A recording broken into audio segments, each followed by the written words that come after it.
Hi, I'm Alix Fenhagen. I'm the manager of the Baker Artist Portfolios at Greater Baltimore Cultural Alliance. This is a recording of a Baker Artist Info session for the 2026 Baker Artist Awards season. This is what we're going to go through in today's recording. Of course, we won't have time for questions because it is a recording, but after reviewing this video, please feel free to email us at baker@baltimoreculture.org with any questions or issues you encounter as you navigate the site.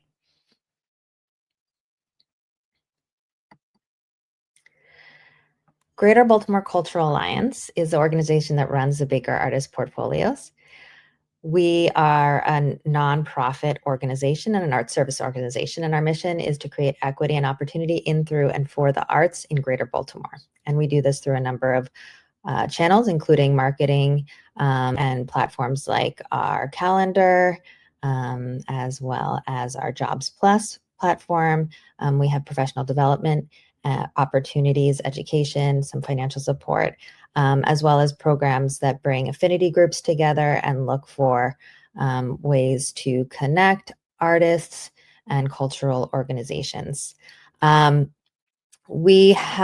a member organization, and we have members that range from major arts and culture institutions in the area to universities to individual artists. And we were founded in 2001 by a group of people, including artists and nonprofit leaders and people from the cultural sector who realized that we were stronger as a sector when we worked together rather than apart.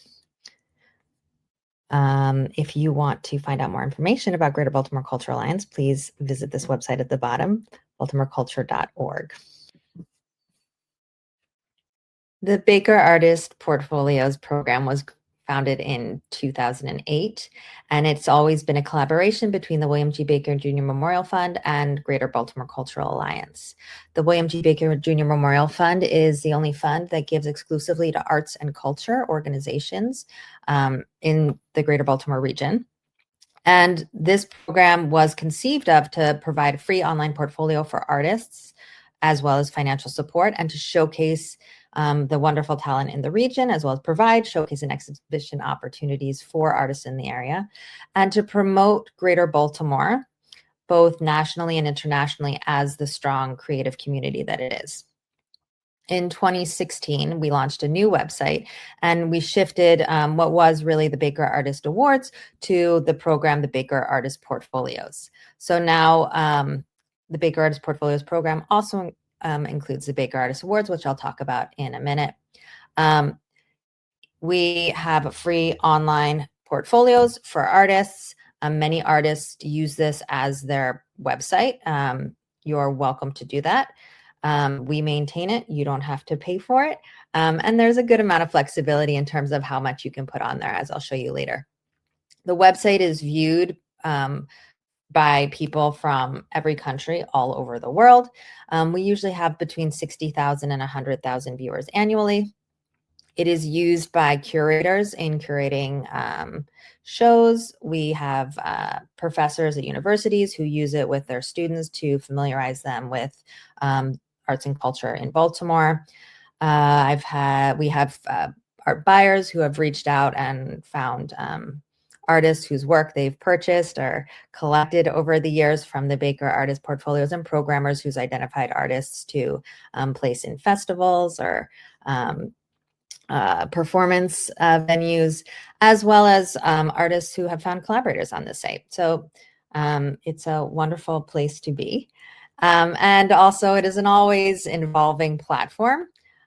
So as the technology develops, we try to respond to provide channels for artists and tools that facilitate the goal of providing more visibility for these wonderful artists, in Baltimore. Once an artist has a portfolio on the site, they are eligible to participate in some of the exhibitions, festivals, showcases, and events that we put together or partner partner with other organizations to offer to Baker artists. These include our biennial exhibition Off the Web at the Peel Museum, where artists with active Baker artist portfolios are invited to pick one piece of artwork to show in the museum. And along with the series of events that go with Off the Web, which were a series of performance events as well as readings, and we had a book fair. We most recently invited literary artists to sign up for a slot at Baltimore Book Fest, where we had a table and a tent and offered any artist who wanted to sometime to table at this event. We do a similar tabling offer for artists at WTMD First Thursday concerts, as well as Baltimore by Baltimore, which is put on by Waterfront Partnership. And the opportunities and showcases events continue to evolve, and many of these are open to all artists on the site.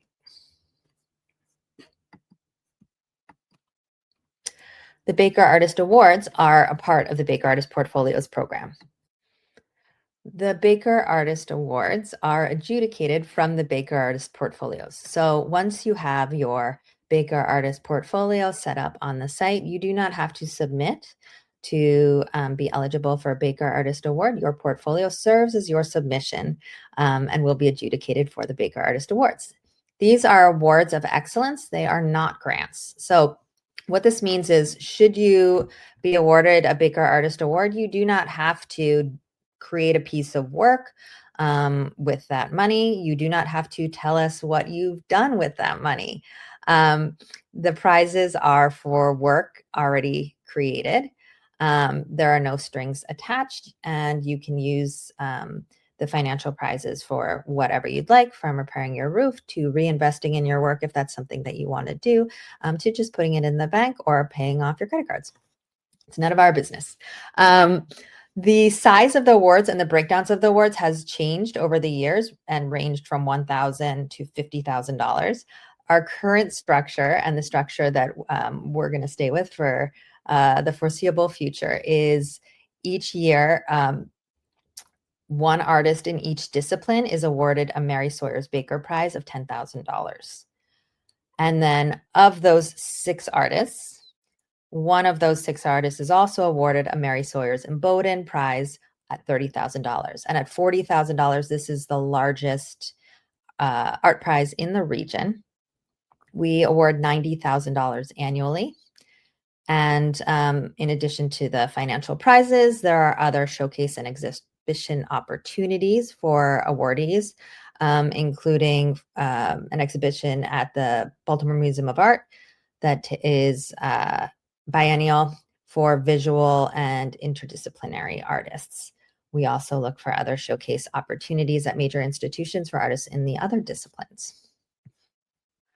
To be eligible for a Baker Artist Award and the Baker Artist Portfolios, you need to be a legal resident of Baltimore City or the 5 surrounding counties. So that's Baltimore County, Howard County, Hartford County, Carroll County, and Anne Arundel County. You have to be at least 21 years of age. And for the Baker Artist Awards, both of those things have to have been true for 1 year prior to the opening of that season. So for the 2026 season, both of those eligibility criteria must have been met as of September 20th, 2024. The awards and the portfolios are open to individual artists as well as groups of artists who work together as a collective or a collaborative. However, incorporated organizations are not eligible, whether that's nonprofit or a business. Artists working in any discipline are eligible, and I'll talk about the disciplines for the 2026 season in a minute. As well as previous awardees are still eligible for Baker Artist Awards as long as they've been awarded less than $20,000 in total. However, if an artist wins an award, they are not eligible the following season. They will be eligible the season after that. If you work in collaboration with another artist, and you do not have a significant body of work outside of that specific collaboration, we request that you build your portfolio as a collaborative. However, if you work in collaboration with another artist or another group of artists, and you also have a body of work in different collaborations or individually, then you might want to apply as might want to build your portfolio as an individual artist and just still include your work in from your collaboration, but make sure that you credit your collaborators.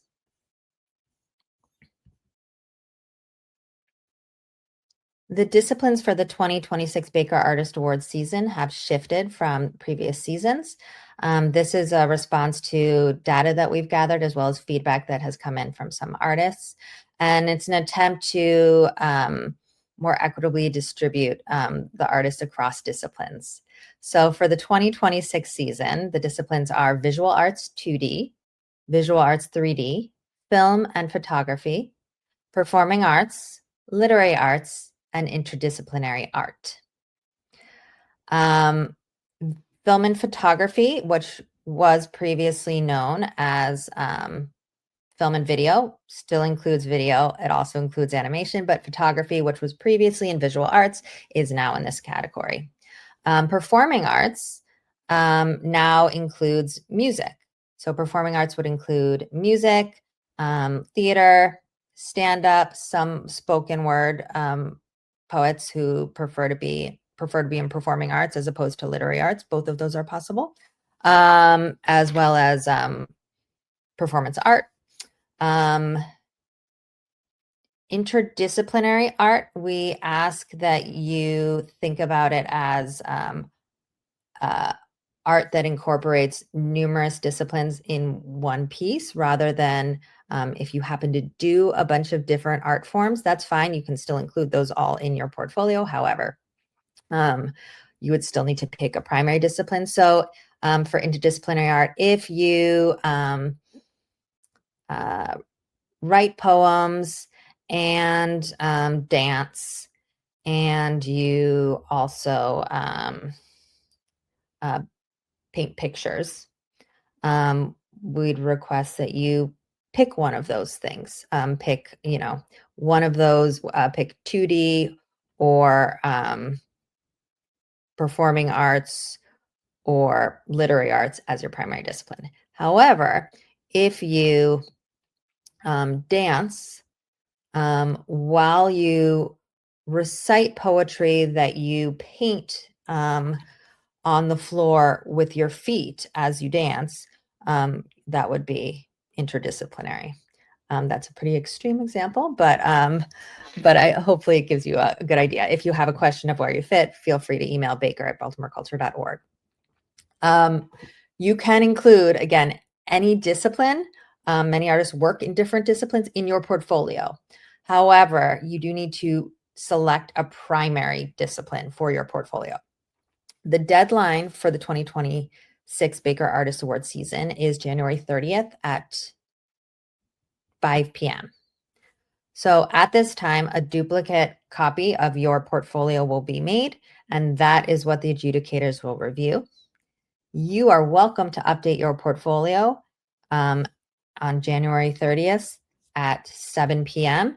It just means that won't be seen by the adjudicators for the 2026 season, but it will be seen by the public and anyone else who views your portfolio. So you can think about the portfolios as an ongoing process, and you are welcome to update that at any time, but this is the deadline, and wherever your portfolio is on January 30th at 5 p.m. is what will be adjudicated in the process. The Baker Artist Awards recognize artists who demonstrate excellence in mastery of craft, depth of artistic exploration, and unique vision. These are the three criteria on which jurors are instructed to review the portfolios of artists for the Baker Artist Awards. Mastery of craft is an artist able to use the tools of their discipline with expertise, a level of proficiency, and technical know-how. Are they good at creating the art that they create? Depth of artistic exploration is whatever an artist is exploring in their work. Profound, deep, does it go beyond the surface? And unique vision is the work that an artist is creating different. Is it something that the jurors haven't seen before, or looking at something in a new way, presenting a new idea or question? 2 out of the 3 of these are pretty subjective criteria. I would say mastery of craft is a little bit less subjective. Each year, our jurors change. In fact, we have 2 sets of jurors. I'll talk about that in a second, each season. So it is hard to predict what the jurors will think of as high scoring in depth of artistic exploration and unique vision because it is somewhat subjective. As you approach your portfolio, I really encourage you to think about what these mean to you and build your portfolio accordingly. And know that if you don't win an award in one season, next season the jurors are different.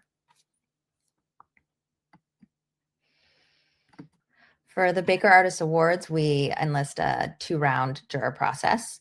In the first round of adjudication, we have local and regional experts, 2 to 3 per discipline, who review all the portfolios in their specific discipline. They are able to review the entire portfolio. However, they are only required to review the 4 work samples at the top of the portfolio. Now, it's up to 4 work samples. It could also be up to 10 minutes of video or audio recording or up to 15 pages of text.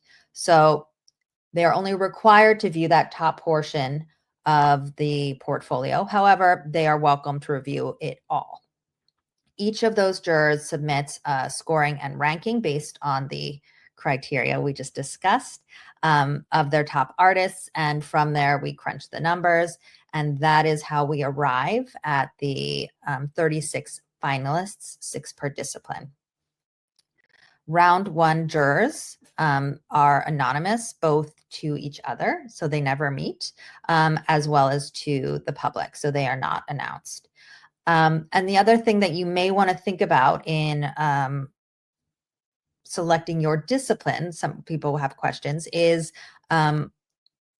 what type of expert would you want reviewing your portfolio in this first round of adjudication? And that may help you select what you want to declare as your primary discipline. Once we arrive at the 36 finalists, round 2 jurors are national experts in each of the disciplines. We'll have 1 to 2 national experts per discipline, and they review all of the 36 finalists and their portfolios in depth.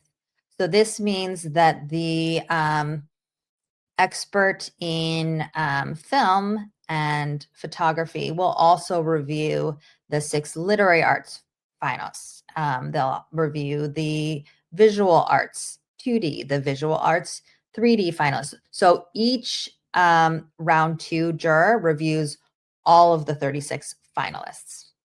Then those jurors also submit their ranking and scoring of their top selected artists based on the criteria that we've already discussed. And we crunch those numbers, and that is how we arrive at our awardees. The names of the round 2 jurors will be announced along with the 2026 Baker Artist Awardees. Finalists will be announced in April, and awardees will be announced in June of 2026. So that brings us to the end of the first part of the info session. And now I'm going to switch over to the Baker Artist Portfolios website, and we'll do a tour of the website and then dive into some of the nuts and bolts of building your portfolio. When you first navigate to the Baker Artist Portfolios page at bakerartist.org, you will land on our homepage, which looks something like this. If you are ready to build out your portfolio or find out a little bit more, you can scroll down and you'll see this square right here, Become a Baker Artist, and you can click Get Started here.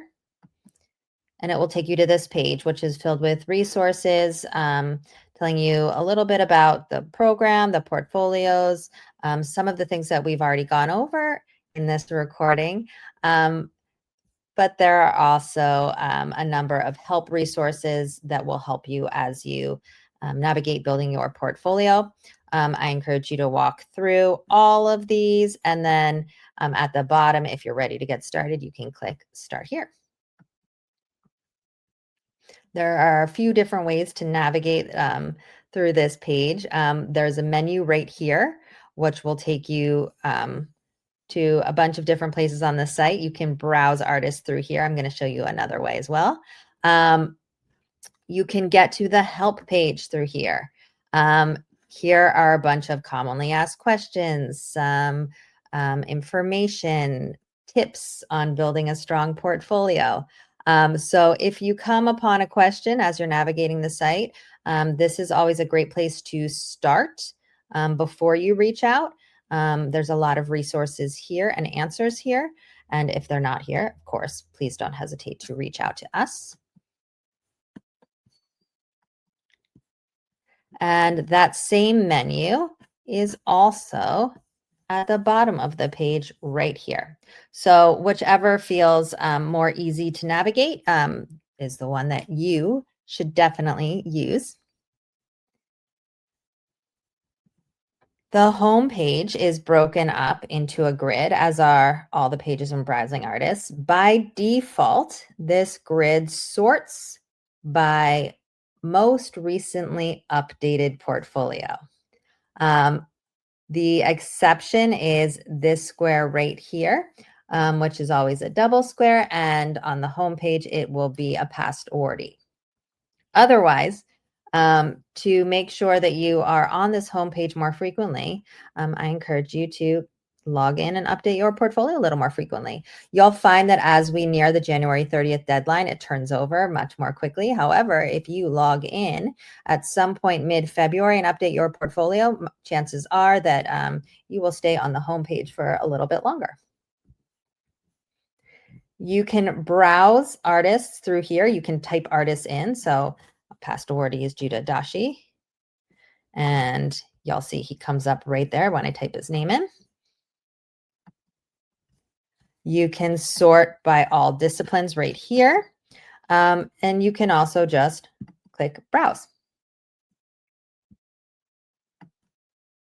My internet's a little slow today, so hopefully, there we go. So up here, you'll see you have the ability to sort by discipline. These are still in the process of being updated to align with our 2026 disciplines. So it'll look a little bit different next week. But for the time being, this is how it is broken down. And you can also filter by some other areas here, some arts and entertainment districts or geographical region. There are going to be some more things that you can filter by in the upcoming months as we launch more affiliate landing pages. And I'll create a video about that as that happens. Right now, again, by default, it sorts by most recently updated. However, you can change that. So most recently updated is changed. You can also sort by last name or Z to A to Z. One other area that is sometimes helpful is to navigate to awardees. So once you go here, you can review all past awardees, and you can navigate to the year through that drop-down menu. Sometimes this can be helpful in exploring other artists in your discipline or awardees in your discipline to navigate and get some answers on what some successful portfolios looked like. If you're wondering how you can set up your portfolio or some tips and tricks to make your portfolio stand out. Let's look at Bruce. Bruce is our 2025 Mary Sawyers and Bowden awardee. So I'm going to walk you through Bruce's portfolio. Up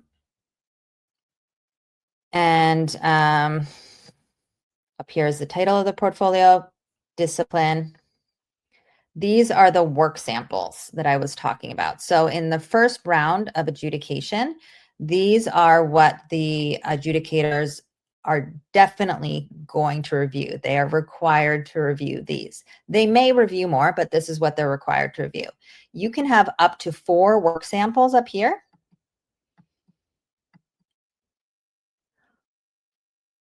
Or up to 10 minutes of video or audio recording. So that could be one 10-minute video, or up to 15 pages of text. So if you are a literary author, you may have a 15-page snippet from your latest novel, or you might break that down into 3 5-page work samples. You could have 4 photos. It's totally up to you how you want to break it down, but you want to think of these as the highlight of your work. What would make someone want to learn more? What would make someone want to scroll down to see more about the work that you have in here, which you probably also have in a project below. Here you have the artist bio, the artist picture. Your resume is right here if you choose to upload one. Resumes are front facing, so it means anyone on the portfolios can see and have access to your resume. Adjudicators do not look at your resume. If you want to upload a resume, that's really wonderful. Make sure it doesn't have any personal information that you wouldn't want anyone who comes to the site able to see. And then down here are where we get to our projects. Each portfolio can have 10 projects, up to 10 projects, which can have, each of those projects can have up to 10 pieces of media. So you can have up to 100 pieces of media in your portfolio plus your 4 work samples. You do not need to have that much in your portfolio. You absolutely do not need to, but you're able to. So you want to think about what you need to tell the story of who you are as an artist and your artwork.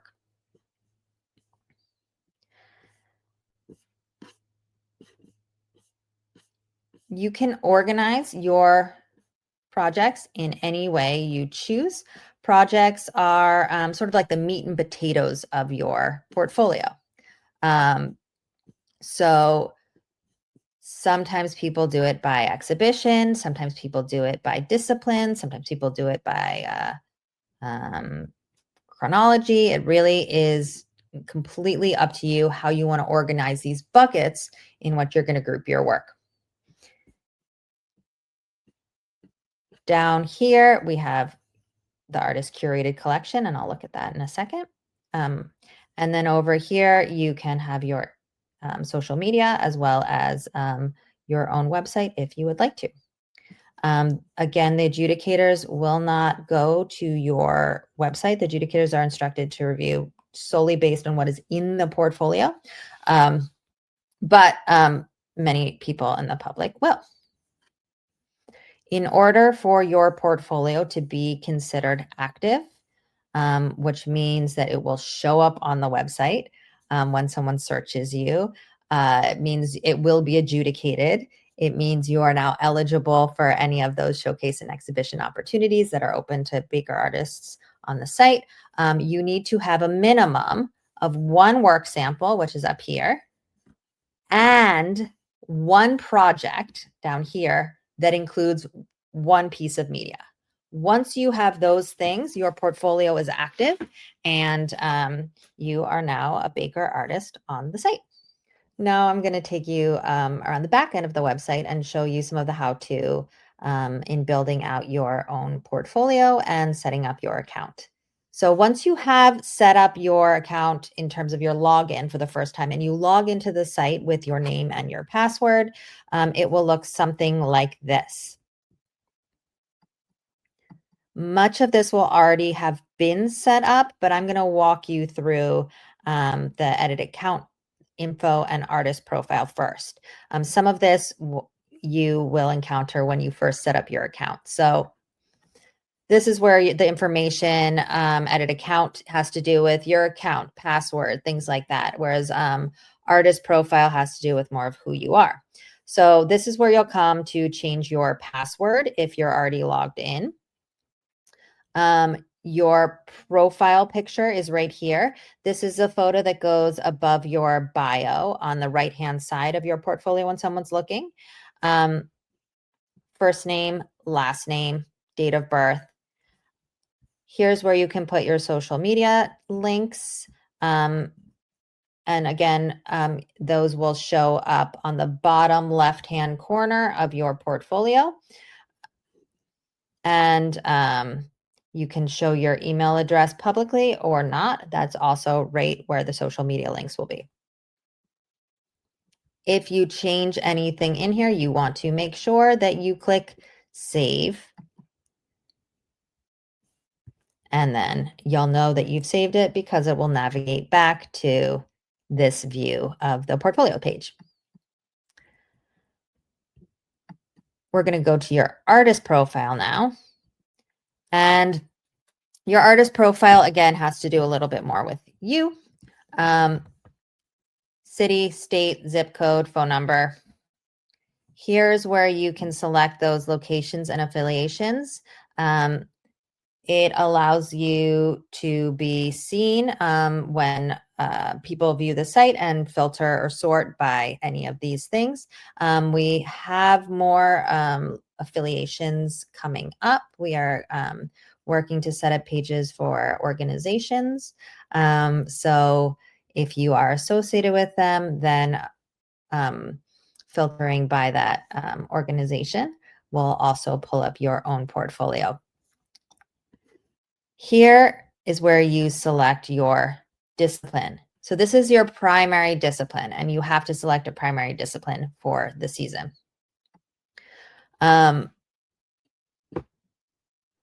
You can include any discipline in your portfolio, and I'll show you how you can make different projects, different disciplines, but you still need to have a primary discipline.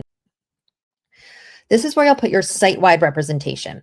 Now, your site-wide representation is the image that shows up on that grid on the home page or when someone browses artists. So that grid of all the artists, that image is your site-wide representation. By default, your site-wide representation will be your first work sample. So if you feel good about that and that works for you, you don't have to upload anything here.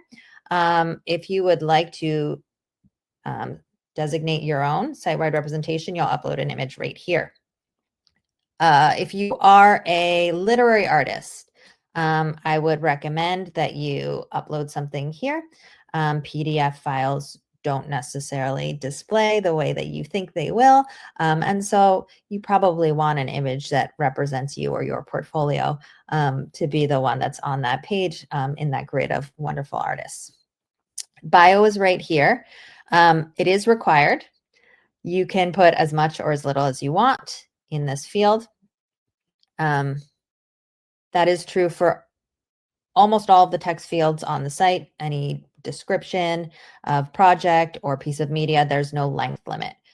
We want you to have the flexibility to write what you want to write and to include as much or as little information as is necessary for you to convey what you want to convey about this artwork or about yourself. Resume, this is, again, public facing. You can upload PDF documents are the only doc that is supported by the site. So make sure it's a PDF. You can upload it right here and it would show public facing below your bio when viewing your portfolio. It is not required. And you can put your own website right here. And then what you would want, URL goes there, and then what you would want to display on the site for someone to click through to, and that will be public facing. Keep my artwork private so that others can't view it. So if you click this, your portfolio will not be searchable on the site and it will not show up.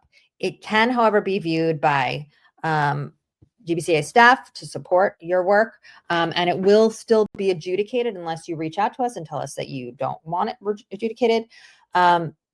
There are a number of reasons why someone might want to keep their artwork private so it can't be viewed. For example, this portfolio is private because it is a test portfolio, and it has all sorts of weird things in it. Some people don't like their work viewable as they're editing, so you may want to keep it private until you feel like your portfolio is in a place where you want it to be viewed. Historically, this was the only way that certain artists could keep their work private so it wasn't viewed at all. Sometimes literary artists would put work on that hadn't been published yet, or a film artist would have a film that they were shopping around to festivals and they didn't want it to be seen or posted for fear that maybe that would be considered a first screening and then it wouldn't be a premiere. So there are a number of reasons why certain works may need to be kept private. We now have another option for that. So if you are open to it, I really encourage you at some point to uncheck this box. It is really wonderful to be seen among the tapestry of the artists in the region, and so that other artists, as well as members of the public, curators, etc., can see your work on the site in the digital community that exists on this site. Again, there is a place for you to keep specific projects private, and I'll show you that in a minute. If you change anything here, of course, you want to make sure that you click save before you log out. Now we're going to go into edit portfolio. So edit portfolio is where you are going to spend most of your time, and this is where you build out your portfolio. This portfolio has already been built out in various ways, so I'll show you some steps and kind of walk you through it. But edit portfolio, it's where you are going to add those work samples. It's where you are going to add those projects and the descriptions and the pieces of media. So this is the page that you will spend most of your time in. Title field is up here. By default, the title is your first name, last name's portfolio. You are welcome to change that. The first name and last name come from the edit artist profile that we just looked at. And of course, sometimes an artist has a different name that they use for their artwork, or maybe part of a collective. So you might not want to use your legal name that is on your account info. And so feel free to change this. Your preferred URL,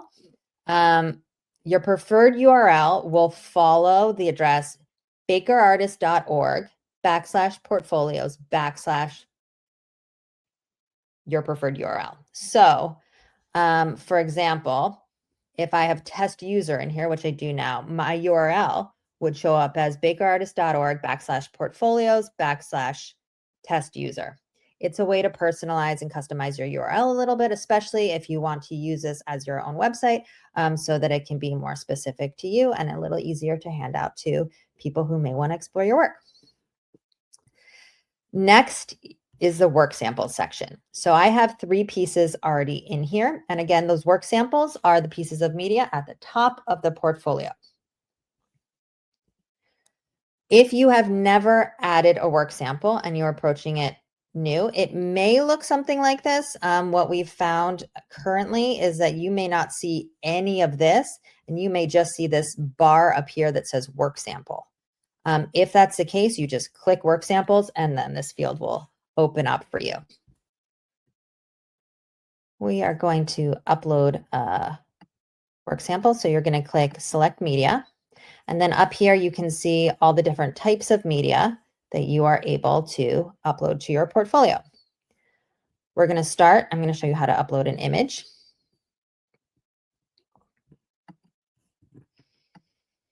It'll open up the browser on your computer. You can select the image that you want, and you'll know that it is ready to upload and that it's there because the little preview will show right here.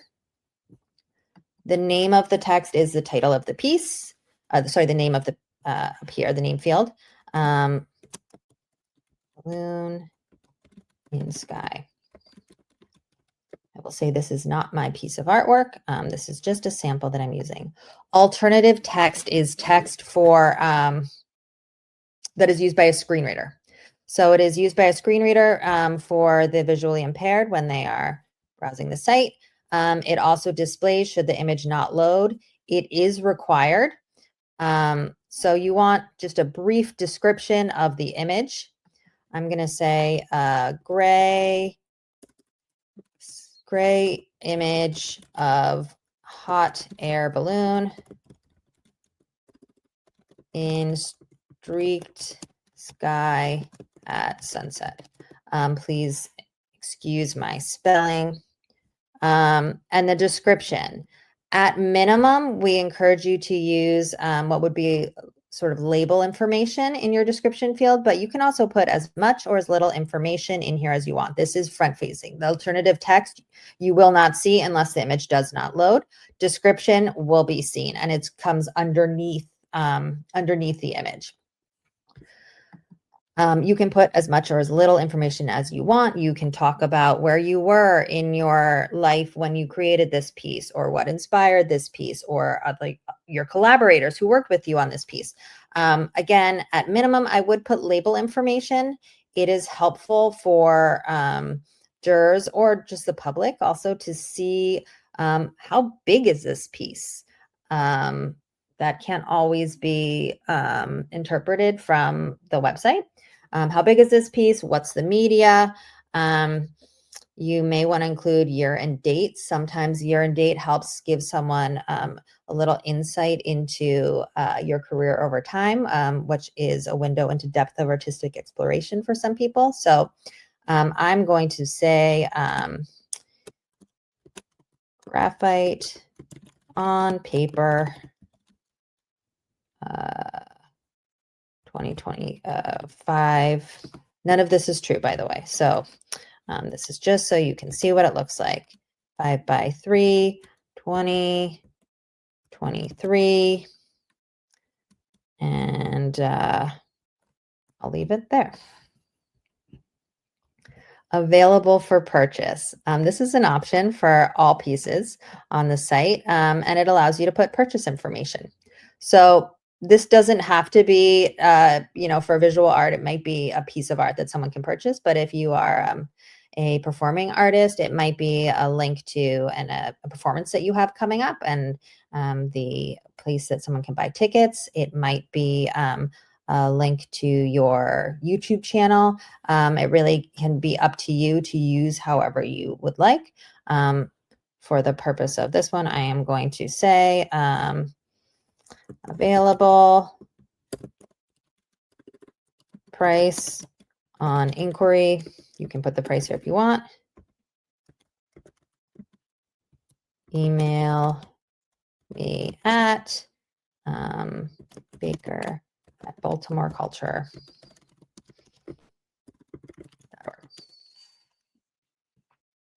And I'm going to make sure that I save.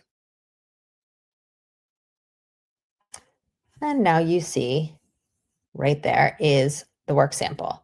If I wanted to change the order of the work sample and I want this one first, I can click and drag it over. And now before I leave, I want to make sure I click save again.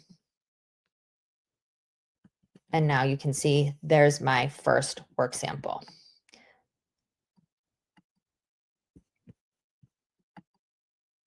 So let's go back in. I'm going to show you the projects now. I'm going to go back to Edit Portfolio. And we'll scroll down to the projects. I have a lot of projects here. And I'm going to add a new project. Again, you can have up to 10 projects. So I'm going to call this recording of info session.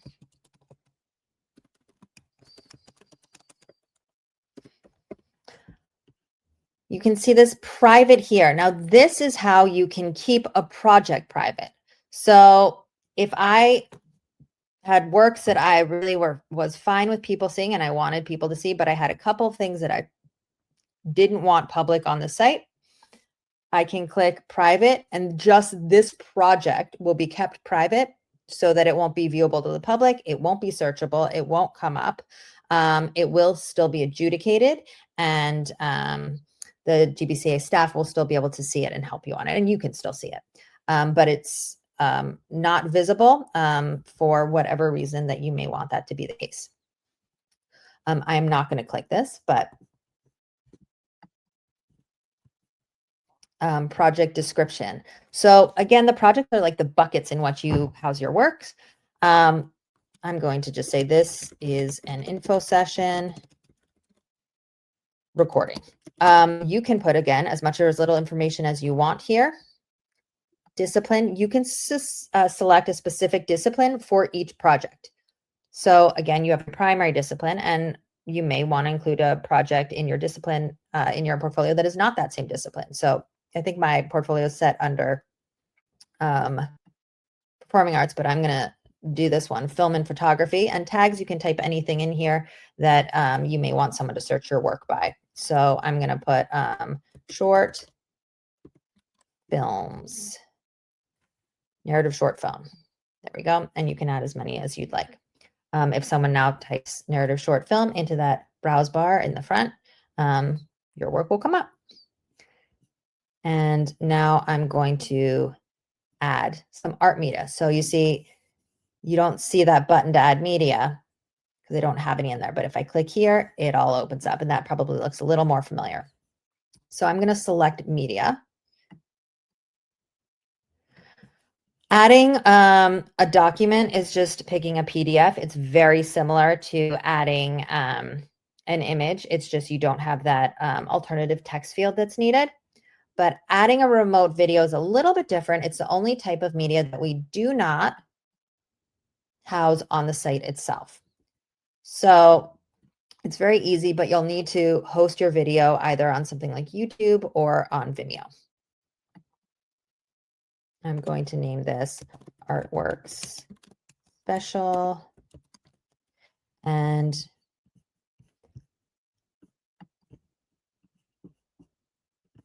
I'm going to navigate to the YouTube page. Here is the recording of our Baker Artist Awards Artwork Special from last year. I'm going to copy that URL right there and stick that into the video URL. And then recording the preview of the 2024 Baker Artist Awardees Artworks Special. Save remote. Make sure you click save, and you can see that right there. Let's add one more other piece of media before we move on. And I'm going to show you the choose existing media option. So if you've already uploaded your work samples or you've been in the site for a while, you probably have a lot of things that you've already uploaded. And you'll notice they are all still there. So you don't have to re-upload something every time you do it. If you've done it, it's there and it exists. So choose existing media is a great way to find it. I'm in here and I'm going to navigate to, I have a bunch of things here. Let's go with this one. I'm going to click there. I'm going to select media. And there it is. And it will already have all of the description and all of the information that I've already typed in those fields from when I first uploaded it. I'm going to make sure to click Create Project.